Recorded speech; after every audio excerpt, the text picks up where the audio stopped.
So close to WrestleMania, we could almost taste it, except for Seth Rollins, who unfortunately still doesn't have a match. But maybe that changes this week. This is Wrestle Around, keeping you up to date on today's top 5 wrestling news and rumors. Turn on those notifications to always be up to date. Drop a like on the video, and let's get right into the coverage.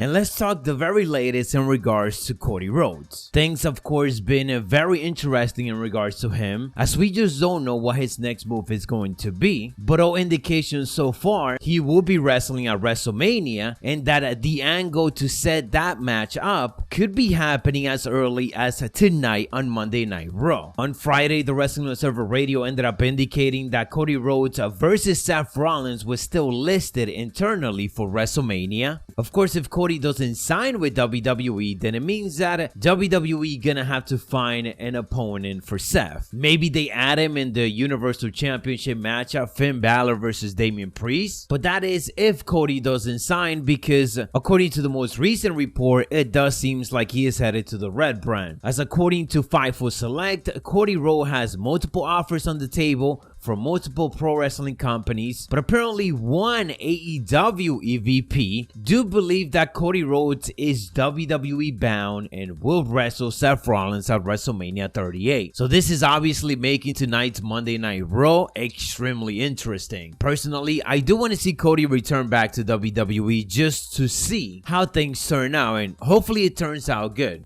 Talking about Monday Night Raw, this is not necessarily a shocker, but apparently WWE Raw is said to be the worst mess it's ever been, as creative are being kept quiet on multiple things, one of those of course being Cody Rhodes returning or not. That backstage right now heading into WrestleMania seems to be a bit of a mess, as the process itself seems to be causing a lot of confusion and a lot of people just not knowing what is happening in regards to multiple things. Ringside News described this process as Vince McMahon makes a decision on Raw, tells Bruce Prichard and Ed Kowalski and John Laurinaitis, but then the rest of the team is basically on the dark until Monday comes around. This is also the reason up to why WWE would advertise matches on their website that don't end up happening, and when they do advertise matches for Monday Night Raw, they do it 2 to 3 hours before the show, whereas back in the day they will actually start announcing matches 4 days before. You could go into the WWE website and you will literally see 4 different segments, a couple of extra matches being set up. Now there is almost no such things as preview until 1 or 2 hours before the show, and even then, as we have seen in the past, a lot of that changes during the actual show. In regards to this year's WWE Hall of Fame, WWE made another announcement indicating that Sharmell will be inducted into the WWE Hall of Fame's class of 2022.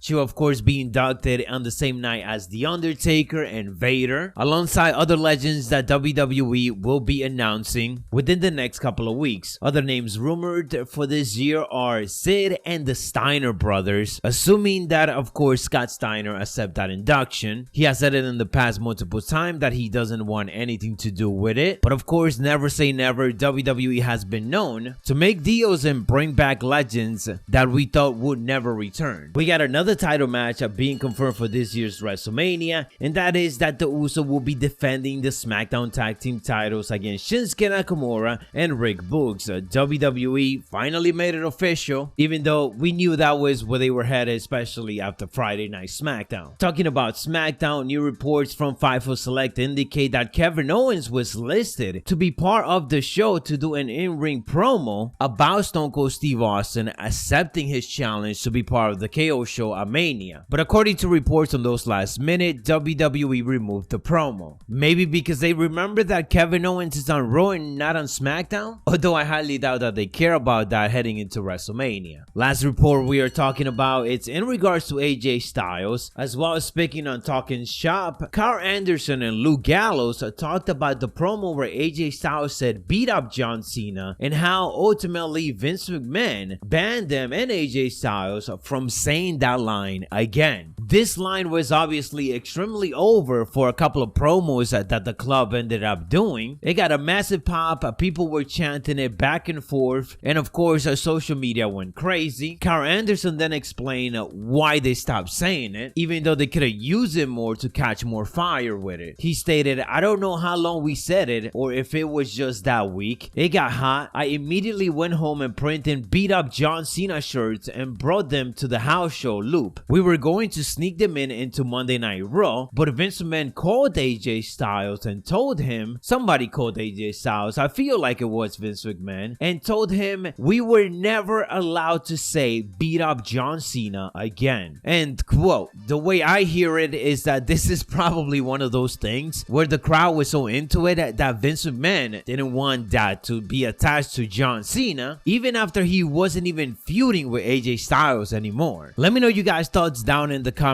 below. That is all the latest wrestling news and rumors. For more, make sure to have those notifications turned on. Drop a like on the video, stay savage, and I'll catch you on the next one.